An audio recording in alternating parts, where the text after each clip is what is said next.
Baik, bismillahirrahmanirrahim. Assalamualaikum warahmatullahi wabarakatuh.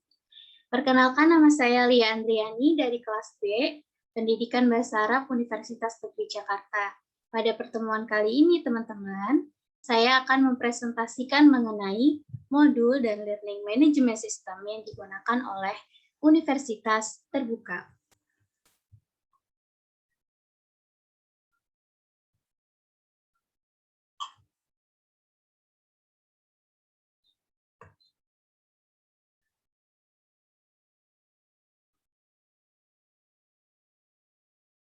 Yang pertama ada modul pengajaran. Modul pengajaran merupakan unit pengajaran yang lengkap yang dirancang untuk digunakan oleh seorang pembelajar atau sekelompok kecil pembelajar tanpa kehadiran guru. Karena tujuan keseluruhan dari modul adalah memudahkan belajar tanpa pengawasan yang teratur.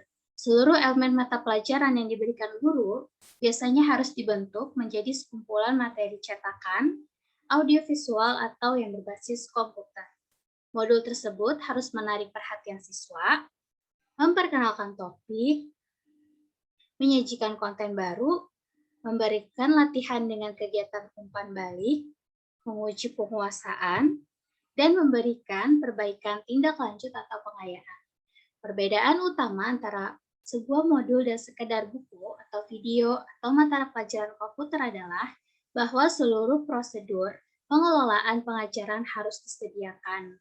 Ini semua seringkali disebut dengan wraparound. Selanjutnya, ada komponen modul. Modul pengajaran mungkin memiliki banyak komponen, berbeda seperti dasar pemikiran. Dasar pemikiran. Berikan garis besar mengenai konten modul apa yang dibuat dan sebuah penjelasan kenapa para pembelajar sebaiknya mempelajari modul tersebut. Lalu terdapat tujuan. Nyatakan dalam istilah kinerja apa yang diharapkan yang diperoleh pembelajar dari menyelesaikan modul tersebut. Lalu ada ujian masuk. Tentukan apakah pembelajar telah menguasai kemampuan prasyarat yang diperlukan untuk memulai modul. Selanjutnya ada material multimedia. Gunakan berbagai teknologi dan media untuk melibatkan para pembelajar secara aktif dan untuk memanfaatkan penginderaan mereka. Sebagian besar format sangat bermanfaat untuk digunakan dalam modul. Lalu terdapat kegiatan pembelajar. Kegiatan belajar menggunakan berbagai macam strategi dan media dapat meningkatkan minat para siswa dan memenuhi kebutuhan para siswa. Lalu terdapat latihan dengan umpan balik, yaitu memberikan para pembelajar kesempatan untuk mempraktikkan setiap tujuan dan memberikan umpan balik terkait dengan ketepatan respon mereka. Lalu terdapat ujian mandiri.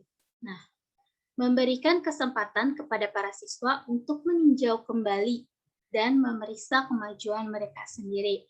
Lalu terdapat ujian penutup, yaitu menilai apakah para siswa telah menguasai tujuan dari modul pembelajaran tersebut. Selanjutnya, merancang modul. Sebuah modul sebaiknya menyertakan sebuah pengantar ke sebuah topik, terutama dalam bentuk pertanyaan atau masalah yang akan merangsang keingintahuan para pembelajar. Modul juga harus menyediakan pengajaran atau saran mengenai bagaimana para siswa sebaiknya menggunakan komponen modul tersebut. Di sebagian besar kasus, panduan bertindak sebagai pemandu melalui berbagai kegiatan modul. Terdapat panduan tertulis, bisa berisi pertanyaan dan tempat untuk jawaban. Beberapa guru menyukai menempatkan panduan pengguna mereka pada audio yang bisa membantu bagi mereka dengan gangguan membaca.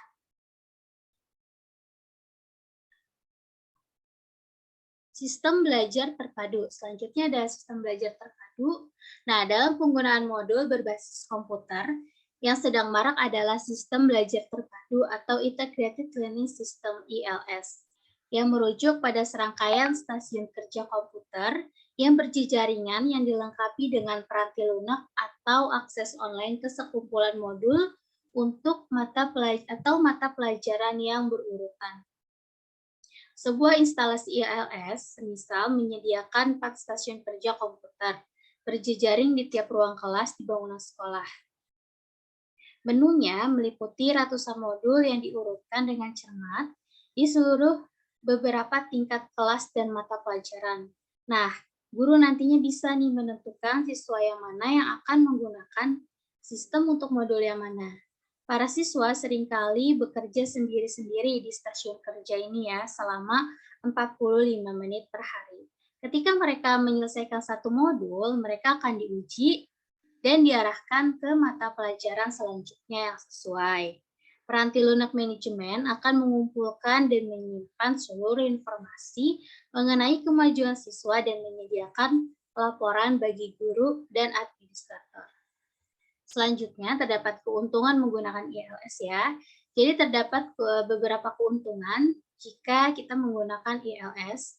Yang pertama yaitu menentukan kecepatan sendiri-sendiri. Nah, para siswa itu bisa menyelesaikan materi berdasarkan kecepatan mereka sendiri dengan diuji dan berkembang dalam interval yang teratur.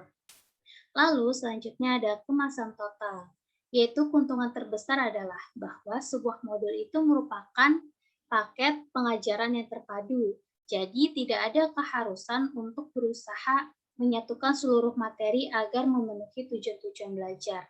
Nah, hal ini menghemat waktu mengajar yang berharga dan seringkali lebih murah daripada materi individual. Lalu selanjutnya itu tervalidasi. Jadi, modul-modul itu diuji ya dan divalidasi sebelum disebarkan dengan jumlah klien yang begitu besar. Para vendor bisa berinvestasi dalam penelitian dan pengembangan kurikulum. Selanjutnya, keterbatasan menggunakan ILS. Di samping keuntungan menggunakan ILS, ternyata terdapat keterbatasan dalam menggunakan ILS ini. Yang pertama itu kualitas modul. Kualitas modul itu bervariasi. Beberapa di antaranya itu merupakan modul latihan dan praktik yang tidak menginspirasi dan tidak berkualitas atau kualitasnya rendah. Strategi pengajaran yang digunakan di dalam modul mungkin juga bertentangan dengan filosofi mengajar Anda sendiri sebagai pengajar. Nah, kritikan yang paling sering adalah penekanan yang berlebihan pada keterampilan dan pengetahuan tingkat rendah. Kritikan ini tidak hanya berlaku bagi modul, tetapi juga berlaku bagi banyak paket komersial. Lalu selanjutnya itu kehilangan fleksibilitas. Salah satu persoalan yang terjadi dalam pengaplikasian sebuah modul yaitu sebuah sistem belajar terpadu adalah masalah fleksibilitas. Para guru dan siswa terbatas dalam menggunakan peranti lunak dan peranti keras yang sama dalam cara yang sama. Beberapa pihak berpendapat bahwa potensi sebenarnya dari komputer tercapai ketika para pengguna memiliki kontrol dan bisa mengambil kendali sendiri. Ya. Lalu, integritas kurikuler. Mungkin resiko yang paling serius dari ILS yaitu kurangnya integrasi dengan kurikulum. Komponen dari sistem komputer saling terpadu satu sama lain, tetapi sistem tersebut mungkin tidak berpadu dengan kurikulum sekolah lainnya. Nah, lalu selanjutnya ada integrasi sistem ILS. ILS paling umum itu digunakan untuk pengajaran matematika dasar dan seni bahasa. Seringkali siswa yang berprestasi buruk atau yang berkebutuhan khusus akan meninggalkan ruang kelas mereka, ruang kelas reguler ya, lalu mereka itu akan menuju ke ILS dalam sebuah ruang kubik dalam lingkungan lab komputer.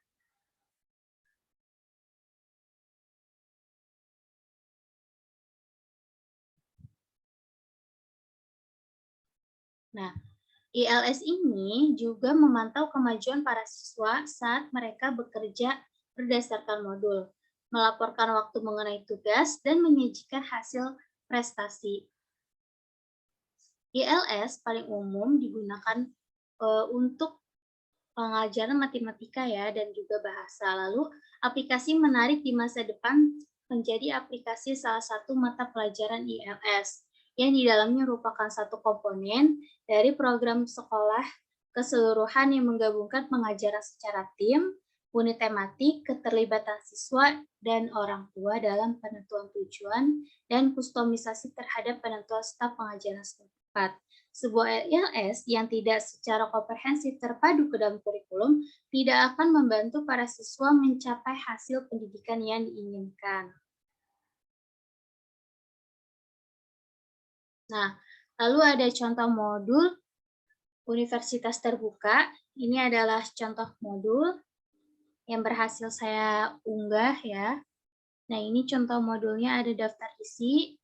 Nah, ini ada contoh modul 1 yang berjudul Perancangan Web Pembelajaran oleh Dr. Hari Wibawanto. Lalu selanjutnya, nah ini. Cara mempelajari modul atau panduannya. Nah, gambar di atas menunjukkan bahwa Universitas Terbuka telah menyediakan bahan ajar yang dirancang untuk dapat dipelajari secara mandiri. Bahan ajar cetak pendidikan jarak jauh didesain dengan menggunakan struktur yang sangat ketat dan memuat informasi yang sangat padat. Hal ini dikarenakan bahan ajar tersebut akan berperan sebagai pengganti pengajar bagi peserta didiknya. Nah, presentasi bahan ajar juga dilakukan menggunakan buku atau modul pembelajaran yang pada dasarnya adalah bahan ajar tercetak. Interaksi antara pembelajar dan antar pembelajar dengan guru dilakukan dengan cara berkorespondensi. Nah, dalam modul pengajaran yang dimiliki Universitas Terbuka, di dalamnya terdapat memperkenalkan topik materi, ya, memperkenalkan topik materi, juga menyajikan konten baru yang terbagi atas modul ke-1, ke-2, ke-3, dan seterusnya. Lalu terdapat latihan dengan kegiatan umpan balik, lalu menguji penguasaan dan memberikan perbaikan tindak lanjut atau pengayaan. Nah, dasar pemikiran, berikan garis besar mengenai konten modul dan sebuah penjelasan kenapa para pembelajar sebaiknya mempelajarinya. Nah, ini juga terdapat, komponen ini terdapat di modul Universitas Terbuka ya. Jadi sebelum mempelajari modul, dosen atau pengajar itu akan memberikan buku panduan atau instruksional cara menggunakan modul pembelajaran yang telah disediakan. Dalam setiap modul, terdapat dasar pemikiran yang memberikan garis besar mengenai konten modul dan sebuah penjelasan kenapa para pembelajar sebaiknya mempelajarinya. Lalu komponen modul yang terdapat di Universitas Terbuka, yaitu ada tujuan instruksional umum dan tujuan instruksional khusus.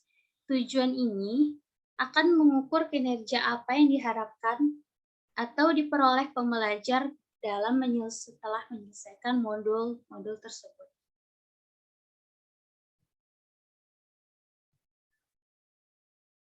Nah, kegiatan belajar. Jadi, terdapat komponen kegiatan belajar juga di sini dijelaskan menggunakan berbagai macam strategi dan media ya.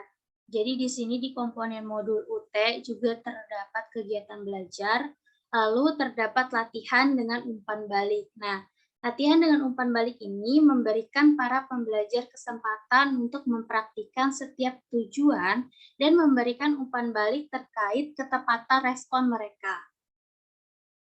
Nah, ini ada petunjuk jawaban latihan. Jadi si pengajar juga memberikan umpan balik ya setelah kita menyelesaikan latihan tersebut, nanti ada kunci jawabannya yang bisa kita koreksi secara mandiri. Nah, lalu ada ujian mandiri. Jadi di komponen modul selanjutnya itu yang terdapat di modul UT, yaitu ada ujian mandiri, memberikan kesempatan kepada para siswa untuk meninjau kembali dan memeriksa kemajuan mereka sendiri.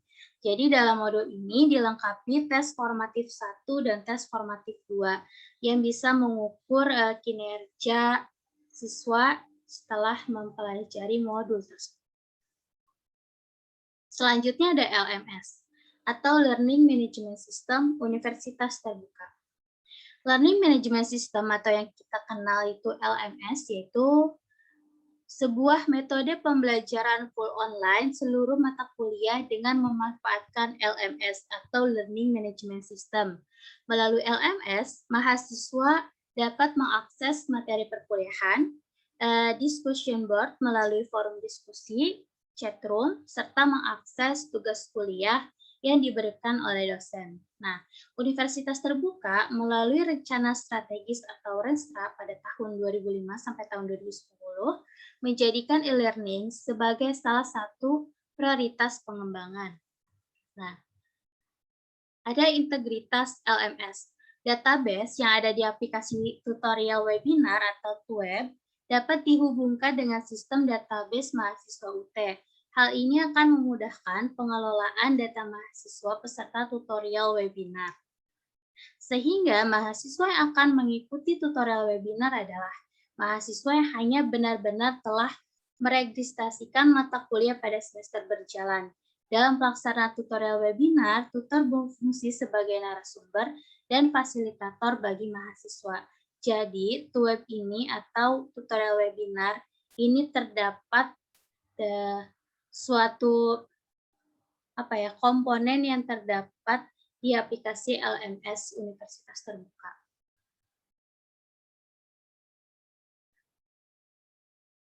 Nah, jadi tutor ini wajib menyediakan 8 materi inisiasi, 8 forum diskusi, dan 3 tugas dengan mengacu pada buku materi pokok yang akan ditutorialkan. Nah, jadinya nantinya juga tutor wajib memberi tanggapan atas pertanyaan atau pernyataan mahasiswa pada forum diskusi yang disediakan. Nah, mahasiswa peserta tutorial webinar atau TUWEB memuat tentang bahan atau materi perkuliahan dalam bentuk PPT, penugasan, dan daftar hadir yang sudah diupload di laman LMS. Seperti ini. Nah, tutor wajib memberi tanggapan seperti yang tadi saya sudah katakan ya. Nah, tutor juga harus memeriksa tugas-tugas dan tugas-tugas mahasiswa dan memberikan feedback juga pada tugas-tugas yang mereka sudah kerjakan. Nah, jadi TUWEB ini fitur yang ada di dalam LMS ya. Nah, mahasiswa peserta tutorial webinar atau TUWEB memuat tentang bahan atau materi perkuliahan dalam bentuk PPT, penugasan, dan daftar hadir yang sudah diupload di laman LMS. Jadi laman LMS ini juga berisi materi-materi perkuliahan yang bisa diunggah oleh mahasiswa. Lalu di situ juga dosen akan memberikan tugas dan juga materi maupun feedback respon atas pernyataan atau pertanyaan yang diajukan oleh mahasiswa. Nah, lalu evaluasi LMS. Nah, evaluasi LMS juga dilakukan pada akhir pembelajaran dalam bentuk laporan setiap akhir perkuliahan tentang jumlah mahasiswa yang hadir mengikuti TUWEB, kendala yang dihadapi, dan kondisi-kondisi lain yang ditemui selama proses perkuliahan melalui TUWEB berlangsung. TUWEB memuat tentang bahan atau materi perkuliahan dalam bentuk PPT seperti tadi, penugasan, dan daftar hadir yang sudah diupload di laman LMS Universitas Terbuka. Pemberian grading mengacu pada panduan yang telah ditentukan oleh pihak lembaga. Nah, tapi di samping itu juga terdapat kendala yang ditemukan pada LMS UT yaitu media daring online dengan menggunakan Learning Management System di Universitas Terbuka terkendala pada jaringan internet yang dialami oleh tutor dan mahasiswa. Yang pertama yaitu kendala yang sering dihadapi oleh mahasiswa adalah masih terdapat beberapa mahasiswa yang tidak dapat mengakses jaringan LMS universitas pada saat proses pembelajaran. Ya, hal ini disebabkan pengguna kartu provider internet oleh masing-masing mahasiswa yang tidak terjangkau layanan akses internet di daerahnya. Selain hal tersebut, atau bisa disebabkan oleh ketercukupan kuota internet yang dimiliki mahasiswa. Lalu selanjutnya terdapat kendala lain adalah kesiapan proses pembelajaran jarak jauh adalah gadget atau Android dan laptop, baik ketersediaan dan spesifikasinya yang tidak memenuhi untuk digunakan dalam proses perkuliahan dengan metode dari online. Akan tetapi, Hal ini tidak terlalu banyak mempengaruhi proses perkuliahan, karena beberapa saat kemudian kondisi tersebut akan normal kembali dan perkuliahan dapat dilakukan secara efektif. Baik, sekiranya cukup apa yang saya sampaikan, semoga bermanfaat. Wabillahi taufik wal hidayah. Wassalamualaikum warahmatullahi wabarakatuh.